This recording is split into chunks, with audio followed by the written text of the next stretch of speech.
Death is inevitable. This is true in many games, especially difficult ones, and Silksong is no exception. Major themes in both games are the futility of building something eternal. The Pale King, an otherwise immortal being building the eternal Hallow Nest, dies even in a dream world.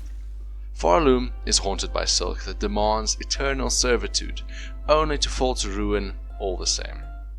I think that rich, tragic history, the past that so many cling to, is what makes the narrative of both games so compelling. Unfortunately, they are still games, and that can clash with the narrative from time to time. This is for a good reason though, as these are games first and narratives second. While you do stay dead in Steel Soul mode, provided you don't menu quit and teleport back to the bench all the same, the normal game mode will reset Hornet on death, even teleport her back to safe locations if she blunders into a hazard. I can't imagine playing the game without these features, even though they break the narrative a bit. Or do they?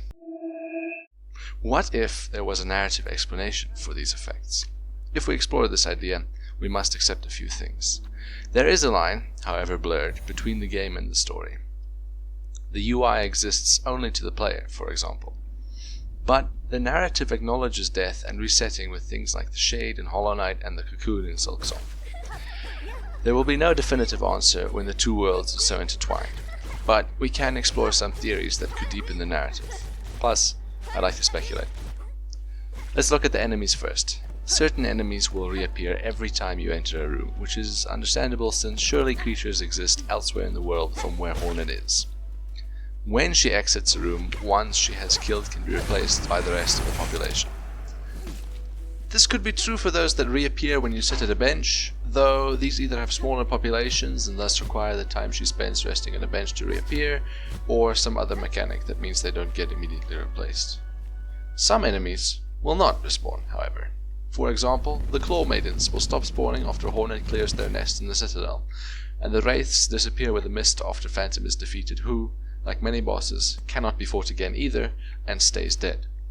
But Hornet does not stay dead, unless you're playing Steel Soul, of course. The game even acknowledges this with the Cocoon, or the Shade in the first game. While the Cocoon is not referenced much, the Shade is described as the regrets of the night. While the Cocoon or Shade is present, the character also has their powers reduced. Silk is reduced to the base, weaken level, while the Knight has their soul well reduced. Both characters also lose their money. While the Shade does not restore soul, the Cocoon restores silk, though this is likely just because it is made of silk. Ignoring the gameplay reason for this, which is a fantastic mechanic I have to reiterate, both characters respawn at the last place they rested, unless you hit a major trigger like a silk skill in Silksong. We know both characters share the Pale King as a father who was gifted, according to Bardoon in the Mushroom from Fungal Wastes, with some measure of foresight. So, here's my theory. What if the Knight and Hornet inherited that foresight, allowing them to fight bosses over and over again, resetting every time they die, but leaving a ghost behind as they walk back to the last time they rested? When their next peering into the future begins, every fight against the boss, every mortal blow, every loss would be real, but eventually they would learn. Eventually they can predict a boss's every move, and when they defeat them, no one will remember or know the hundreds of deaths that they lived through.